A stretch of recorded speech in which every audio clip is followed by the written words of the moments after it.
Got. Oh, are we live? Did it work? Anyway, I'm going to assume it worked.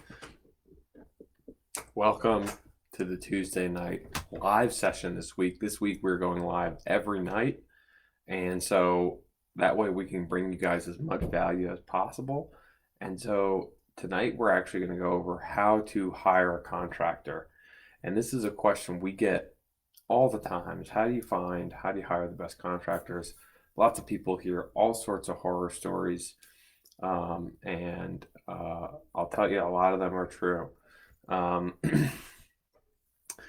and so, one of the most important things when hiring a contractor, right, is to go for somebody in your network, right? And so, whether that's a friend of a friend or whatever, or maybe you have to go build out that network, right? And so, how do you build out a network of people who know contractors?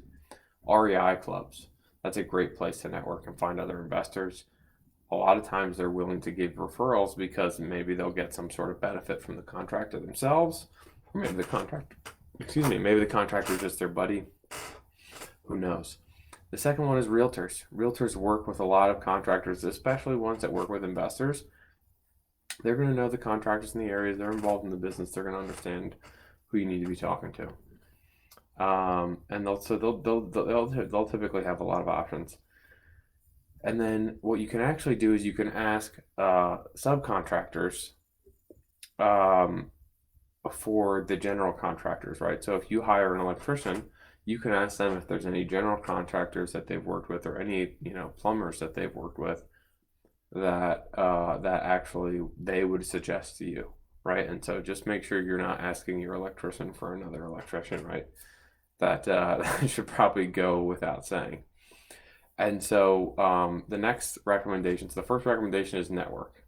The next recommendation is shop where they shop, right? You always want to go where your audience is. And so in this case, your audience is, is plumbers, for instance.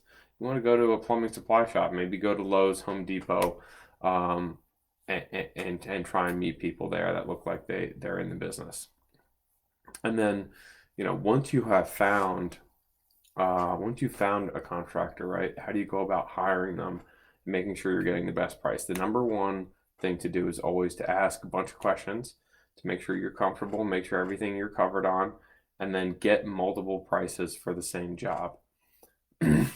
And so understanding that the cheapest is not always going to be the best, but by creating a little bit of competition, you're potentially going to be able to get somebody who's good to bring their prices down. And they're gonna, and then you can form a good relationship with that contractor for the future. And then so you also want to understand how they want to get paid. If a contractor wants to get paid all up front, that's a good indicator that they're probably going to try and rob you. And so typically there is a significant upfront payment, but that's usually to cover supplies and maybe the first piece of work, and then later you'll get billed as things progress and as they use supplies, as they bill hours. And you should also leave a portion of the total job until everything is done, right? So that way they're incentivized to go out and do it. And some people are to go out and finish your job, and some people will put in punitive things like if they're not on timeline or they're overpriced. There's things like that. So you can also negotiate in caps to expenses so that they have to do the deal whether or not they come in under cost. And so that can be a dangerous game sometimes, because sometimes you'll have contractors who they'll say, all right, I'm going to finish your job, but I'm over timeline, I'm over budget, I'm not going to make any money on this, I'm going to put this last in line. So just be wary of that strategy. And I think most contractors in general are willing to charge you what the job is worth, and we're going to make sure of that through our process, but also we're going to be honest and straightforward ourselves too, right? So that's a huge part of this. And a lot of times in this business, especially in real estate, you get what you pay for. So if you pay a bare bottom price, you're going to get bottom of the barrel work, right? So just be ready for that and understand what it is you're paying for, what it is you're buying. And then the last piece of this is, before you hire them, you want to make sure you're checking their credentials, right? These person should have already come in through your network. So that's one referral. Assuming you didn't meet them yourself, you always want to try and get a referral from somebody who's a happy customer.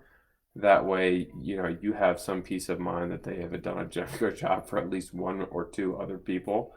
You want to make sure that they have all their licensing, get their contract license number, and if they seem questionable, you might want to try and verify that with the city or your local government. Make sure they have insurance, especially if they're going to be doing riskier work like roofing. And then, again, just to reiterate, ask for references. And so those are our top tips for how to find and hire a good contractor. This goes for general contractors and it goes for subcontractors. So best of luck out there, guys, and hope this was helpful.